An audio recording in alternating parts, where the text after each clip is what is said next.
जैसे आप रोमिला थापर का रेफरेंस दे रही हैं जी। तो जो राइट विंग के हिस्टोरियंस हैं वो रोमिला थापर के इंटेंट पर भी क्वेश्चन करते हैं। बिल्कुल बिल्कुल। वो कहते हैं कि रोमिला थापर एक मार्क्सिस्ट इतिहासकार हैं और गवर्नमेंट को, जो रूलिंग रिजीम है, उसको प्लीज करने के लिए उन्होंने हिस्ट्री को, जो उस पॉलिटिक्स को सूट करता है, उसके हिसाब से लिखा।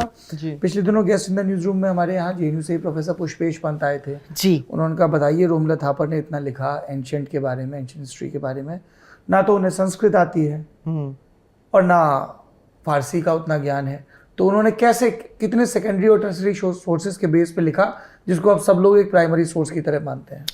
दो बातें। पहले तो मार्क्सिस्ट जो इतिहासकार हैं उसका मतलब ये होता है कि आप एक डायलेक्टिकल मटीरियलिज्म करके एक थ्योरी है जिसमें आप पूरे के पूरे इतिहास को दो क्लासों में बटा हुआ देखते हैं, तो वो होता है मार्क्सिस्ट। उसका कुछ लेना देना है ही नहीं कि मंदिर किसने तोड़े मस्जिद। वो ये देखते हैं कि जो पेजेंट हैं वो हमेशा ऑप्रेस होते रहे बुर्जुआजी के तौर पे, और बस सारी हिस्ट्री को वो कहीं ना कहीं इसी तरीके से देखते हैं। एक शोषक और एक शोषित। एग्जैक्टली। तो कौन शोषित थे, उनका क्या इतिहास है, और जिन्होंने शोषण किया क्यों किया, उनका क्या इतिहास है, उनको इससे क्या मिला।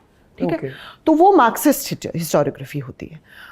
रोमिला थापर वही करती हैं, काफ़ी सारे इरफान नबी भी वही करते हैं, तो वो एक बात है। तो उससे इसका कुछ लेना देना है नहीं। मुझे लगता है टर्म जो लेफ्ट है और मार्क्सिस्ट बड़ा ही लूजली यूज होता है, इसका किसी को मतलब पता नहीं। और वो सबको मार्क्सिस्ट, कम्युनिस्ट, लेफ्टिस्ट सब और नक्सल जी सबको मिला दिया गया है। जी।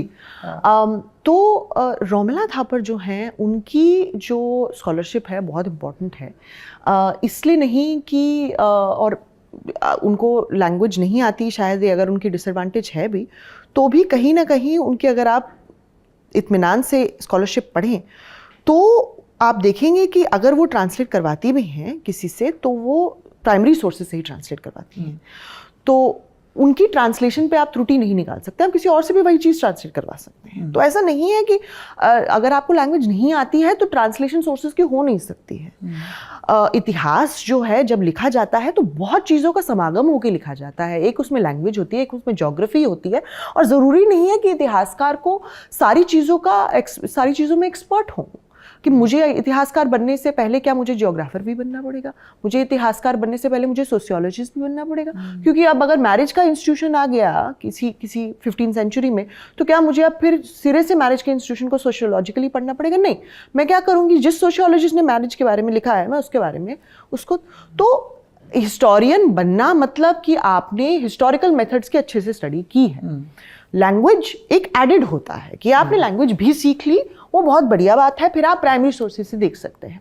तो मुझे लगता है कि रोमिला थापर को अटैक करने के बहुत और जरिए हो सकते हैं। अब उनकी कोई भी स्कॉलरशिप सर्वोपरि नहीं होती है, कोई भी स्कॉलरशिप को पेडेस्टल पे नहीं रखना चाहिए।